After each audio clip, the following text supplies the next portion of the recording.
আসসালামু আলাইকুম। ৭০টি বিপদের দোয়া। হযরত আবু নাঈম ও ইবনে আবি শাইবারও একটি আমলের কথা বর্ণনা করেছেন।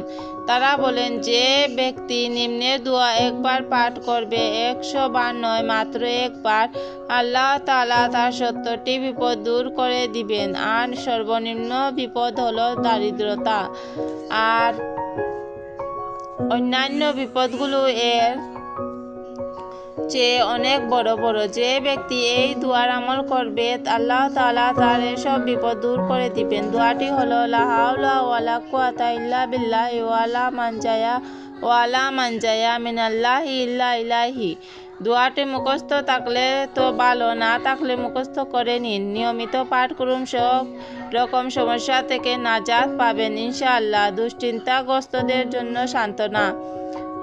কানজুল উম্মালে বর্ণিত আছে, যে ব্যক্তি ইয়াকিন ও দৃঢ় বিশ্বাসের সাথে এই আয়াতটি পাঠ করবে, আল্লাহ তাআলা তার দুশ্চিন্তাগ্রস্ত হৃদয়কে প্রশান্তি দান করবেন। এখানে ইয়াকিন ও দৃঢ় বিশ্বাসের শর্তারোপ করা হয়েছে। কারো অন্তরে এ ব্যাপারে সন্দেহ থাকলে সে সুফল পাবে না।